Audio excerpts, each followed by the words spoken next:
এগুলো সাধারণত বুদ্ধিমান মানুষের কাজ না, বুঝতে পারছেন? তো এখানে কি বলতেছে, দেব দেবী পুজো করে থাকে এবং তারপর শাস্ত্র নির্দেশকে উপেক্ষা করে নানা রকম আমোদ প্রমোদে সমস্ত অর্থ ব্যয় করে। এটা ভাগবত গীতার কথা, ভাগবত গীতার 17 অধ্যায় 23 নম্বর শ্লোক। আমরা সাধারণত এগুলো করি, হ্যাঁ, মানে নানান রকম বাজি বাজনা। এ তো বর্তমান পরিবেশ পরিস্থিতি যদি না হতে এলে কান কপাল তবা তবা ডিজের কভার, হ্যাঁ। এই যে শাস্ত্র সেগুলো বলতেছে যে অর্থ ব্যয় করে, কিসের জন্য অর্থ ব্যয় করে? এই সমস্ত গান বাজনা, খাওয়া খাই, হ্যাঁ, ওপেন এগুলো করে। আমরা তো পাশের রাষ্ট্রে আমাকে যারা বন্ধু আছে দেখবেন ওপেন এরা করতেছে, বাংলাদেশে একটু কম করে, হ্যাঁ, ওপেন করে। এই ধরনের আড়ম্বরপূর্ণ লোক দেখানো ধর্ম অনুষ্ঠানকে বিশুদ্ধ বলে স্বীকার করা হয় না। এই সমস্ত তামসিক, তার ফলে আসরিক মনোভাব উদয় হয় এবং মানব সমাজে তাতে কোনো মঙ্গল সাধিত হয় না। হরে কৃষ্ণ।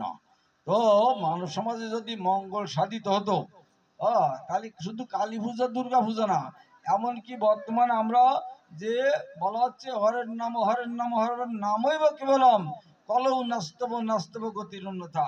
এই কলিকালে নাম ছাড়া কোনো গতি নেই। এই নাম যে জায়গায় 2-4 জন আমরা হিন্দুরা আছি আরম্ভ করে দিছি যজ্ঞ, হ্যাঁ, কোন জায়গায় বহু আগের থেকে পাকিস্তান আমলতে হচ্ছে 30, 40, 50, 60, 70, 100 বছর মানে সেঞ্চুরি করে ফেলাইছে নামযোগ্য করতে করতে। অথচ দেখা যায় যে সে জায়গায় ভক্তের কোনো লেশ নেই।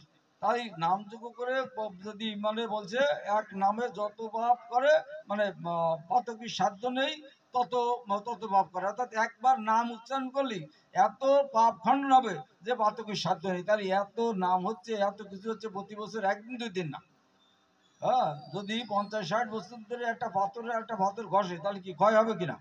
হ্যাঁ, তাহলে এত বছর ধরে নামযোগ্য কীর্তন নদী হচ্ছে আমাকে যে সাইতে সেই সাইতে। ওই গ্রামের যে সময় নামযোগ্য হয় তাহলে খোঁজ করে নিয়ে আসো, মানে সিবাইতে আছে, তন্ত্রধারে আছে, পাঠক আছে, কীর্তনীয় আছে, সব খোঁজ করে নিয়ে আসতে। তাহলে আমার লাভটা কি হচ্ছে, কাজটা কি হচ্ছে? তাহলে আমাকে উচিত কি শুদ্ধ সাত্বিক ভাবে, এটা শুদ্ধ সাত্বিক ভাবে যদি আপনি না করেন, হ্যাঁ, সাপোজ আপনি ধরেন bathroom, latrine, bedroom, guest room, dining room, সমস্ত রুমে আপনি বাল্ব দেবেন। তা বাল্ব দিয়ে ওই যে সুইচটা মেইন সুইচের সাথে যদি না দেন কি জ্বলবে নাকি? জ্বলবে?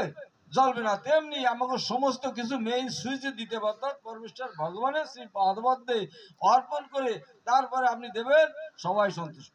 আর ভগবানের পাদপদ্ম ছাড়া যদি আপনি দেন, জিরো, কিছুই লাভ হবে না, যা আমাকে ওই কলিযুগে চলতেছে। আচ্ছা, আর একটা শ্লোক পড়ি, এটা হলো 13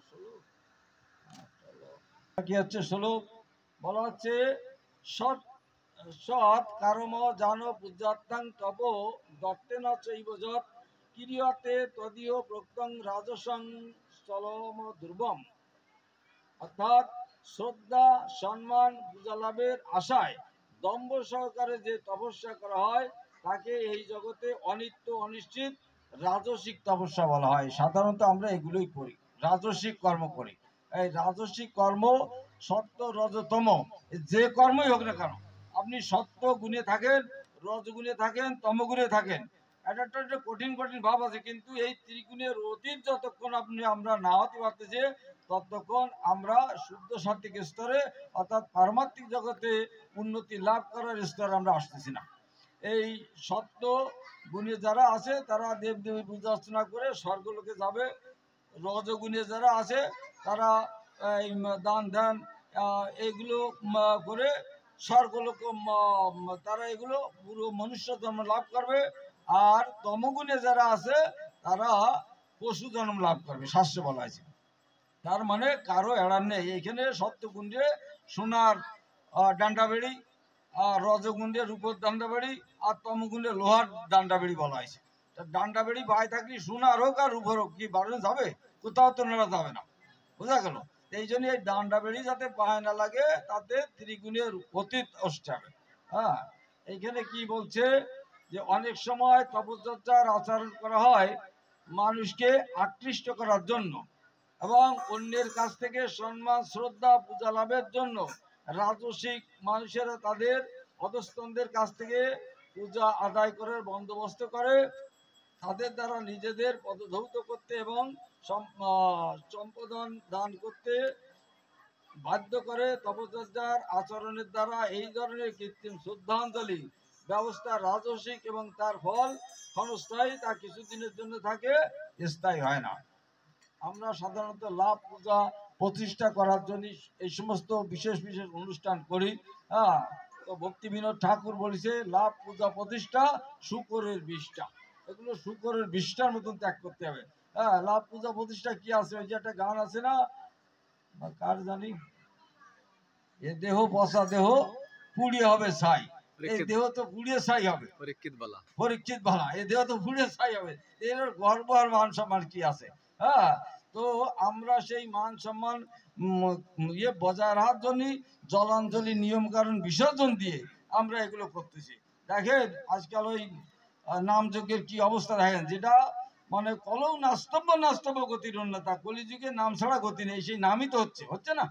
কিন্তু সে জায়গায় কি হচ্ছে, নাম বন্ধ করে নারে নারে না বাঁশি এমন বাজাচ্ছে, নাম বন্ধ করে পাঠ আলোচনা শুরু হয়ে গেছে, নাম বন্ধ করে মাথায় ফাটা বেঁধে রাস শুরু হয়ে গেছে, বুঝতে পারছেন? আর তারপরে কমিটির যারা আছে এত বছর ধরে নামযজ্ঞ করছে, উন্নতি তো নয়, একটা তুলসী মালা গলায় পাবেন না, শিবাই যা আছে ওই একই অবস্থা, ভোগ লাগাবে না।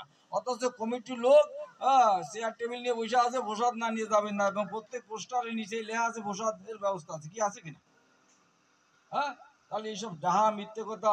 আর তারপরে সবচেয়ে উপরে দেখবেন লেখা আছে বিশ্ব মানব কল্যাণের সকল সন্তানের কল্যাণ কামনায় 40-50তম লেখা আছে কিনা? পোস্টার থাকলে একটা নিয়ে আসেন, আমি দেখা দিই। তাহলে বিশ্ব মানব কল্যাণের আমার যে জায়গায় 40-50 বছর ধরে যোগ্য হচ্ছে, সেখানে তো কচু গাছও ভক্ত হয়ে যাওয়ার কথা। কচু গাছ তো মাথা উঁচু না, কিন্তু ওর তো মাথা নিচে থাকবে, ভক্ত হলে নিচে থাকবে না।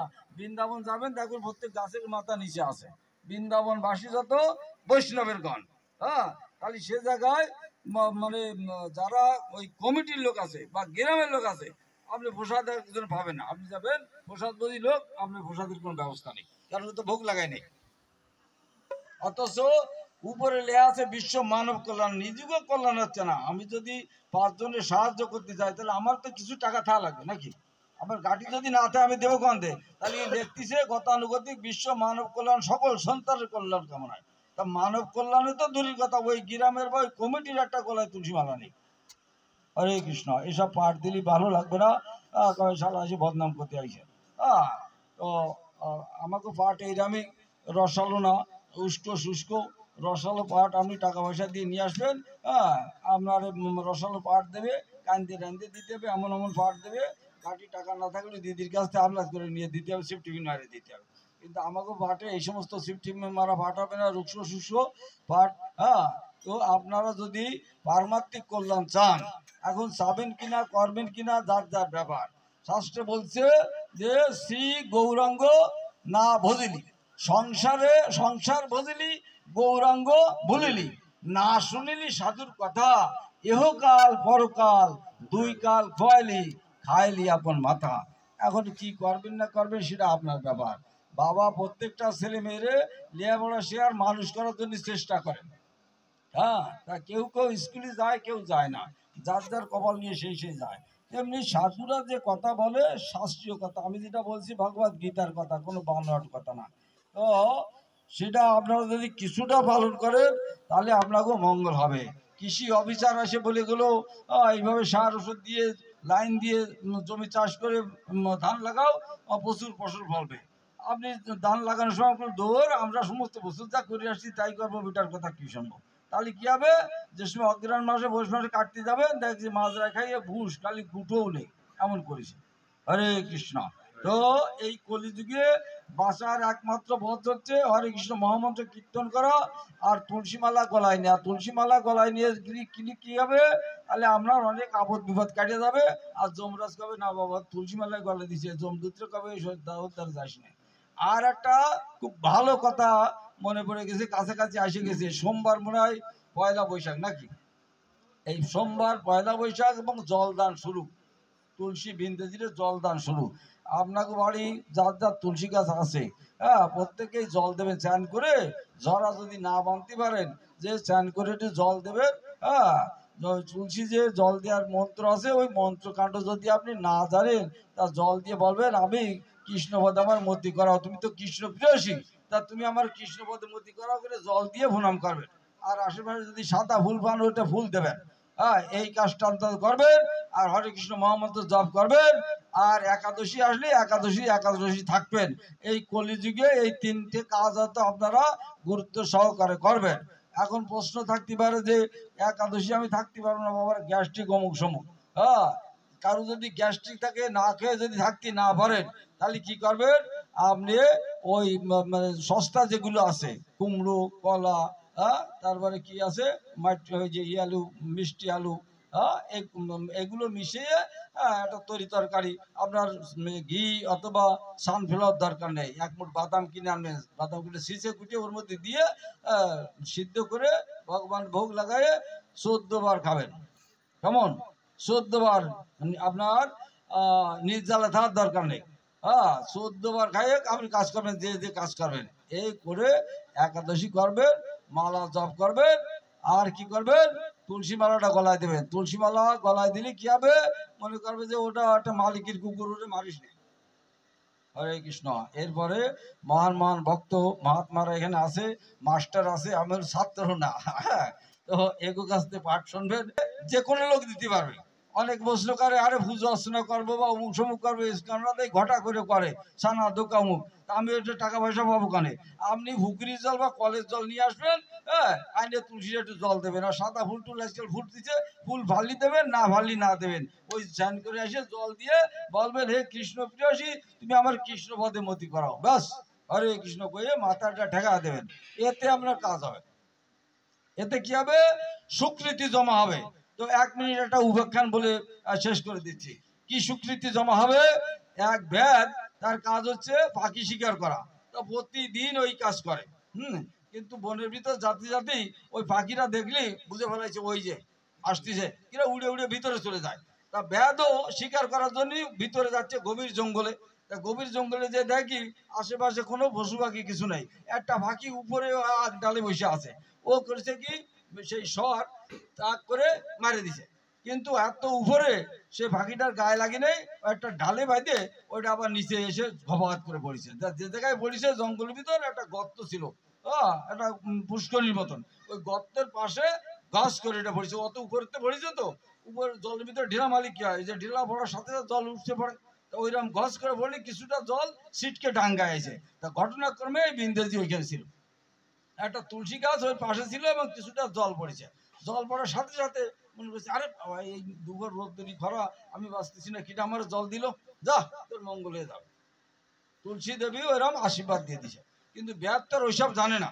সে তো দেখেছে পাখিটা শিকার করতে পারলাম না, কি করবো, আবার ঘুরে ঘুরে চেষ্টা করে না পাইয়ে তারপর বাড়ি চলে আসে। হ্যাঁ, বাড়ি চলে আসার পরে পরের দিন আবার গেছে যার যার কাজ। এইভাবে কতদিন যাবে? কিছুদিন যাওয়ার পর হরে কৃষ্ণ গেছে। আমাকে ওই একই অবস্থা। হরে কৃষ্ণ হলে কি হবে?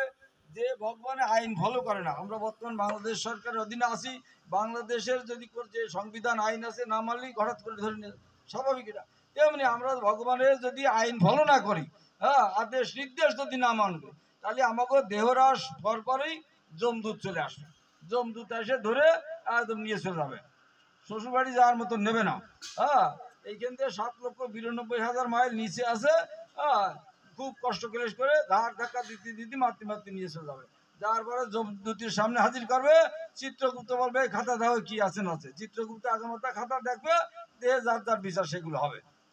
তো সেই, আর যদি কেউ ভগবানের আইন ফলো করে, ভগবানের নিয়ম কারণ পালন করে, তাহলে সে নিয়ে বিষ্ণু দূত আসবে এবং পুষ্প রথ নিয়ে আসবে, যে রথে করে আপনি চলে যেতে পারবেন। তো যেহেতু ব্যাদ, সাধুসঙ্গ, ভক্ত সঙ্গ, শ্রবণ কীর্তন, একাদশীর সমস্ত ভালাই নেই, তাহলে তার কি হবে? ওই যমদূত এসে ধরে নিয়ে গেছে। ধরে নিয়ে যায় যমরাজের ওখানে হাজির দিছে।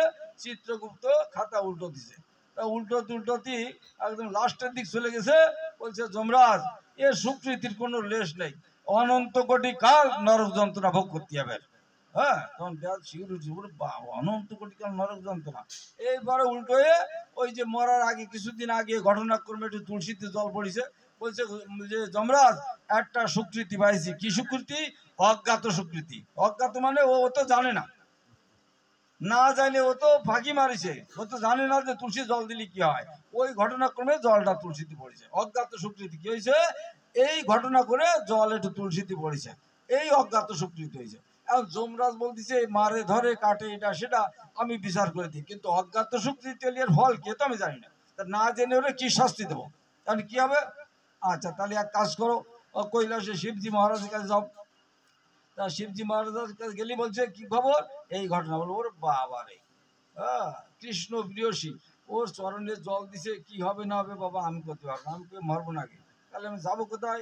তার ইসে চলো, সত্য লোকে ব্রহ্মার কাছে চলো। হ্যাঁ, এই কেটা যাচ্ছে, ওই যমরাজ যাচ্ছে, চিত্রগুপ্ত যাচ্ছে, আর ওই ব্যাদ যাচ্ছে, আর শিবজি যাচ্ছে। এরা সেই ব্রহ্মার কাছে যাচ্ছে, ব্রহ্মার কাছে বৃত্তান্ত বললে ব্রহ্মা বলছে ওরে বাবা আমি পারবো না, এই হেন বিন্দাজি। আর এই বিন্দাজি আমাকে বাড়ি ঘর দূর নেই, দুই একজনের যদি থাকে দেখা যাচ্ছে মুরগিটি ঠুয়ায় ও জীবন শেষ করে দিচ্ছে, জল তো দিয়া দূরের কথা। যাই হোক, তো তারপরে ব্রহ্মা বলছে তাহলে কি হবে? তাহলে বিষ্ণু লোকে চলো। এখন এই কজন সব যায় বিষ্ণু লোকে হাজির হয়েছে। বিষ্ণু লোকে হাজির দিলে বিষ্ণু বলছে আরে তোমার দাদার দায়িত্ব সমস্ত ছাড়িয়ে দিয়ে তোমরা সবাই এনে চলে আসলে কারণ নাকি? হ্যাঁ, আর ওই বিষ্ণুর সামনে সবাই যে মাথা ঠিক হয়ে মাথা ঠেকা সব স্তবস্তুতি করতেছে। আর ব্যাদ একটু দূরি, যেহেতু ও ও অপরাধী, ও দূরি থেকেও মাথায় ঠেকাইছে। কারণ আমরা তো বিপদে না বললে ভগবানের ডাকি না, দূরি থেকে মাথা ঠেকাইছে।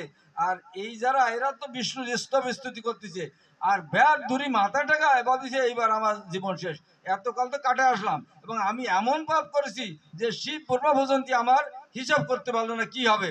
এখানে আমার গদ্দান এইবারে যাবে, ওর স্তবস্তুতি হচ্ছে ওইটা যে আমার গদ্দান এইবার যাবে, এবার আমার শেষ। হ্যাঁ, এই করে করে তারপরে উঠে এটা বিষ্ণু জিজ্ঞেস করতেছে কি খবর তোমার, কো তোমরা সব চলে আসে কেন? তখন এই বৃত্তান্ত বললি। তখন ওই বিষ্ণু মুস্কি হাসে দিছে, হাসে দিয়ে বলছে তোমরা কোন জায়গায় আসছো? বলে আমরা তো আসছি বিষ্ণু লোক বৈকুণ্ঠে আসছি আমরা। বৈকুণ্ঠ আসছে বিষ্ণু লোক, বৈকুণ্ঠ মানে কি?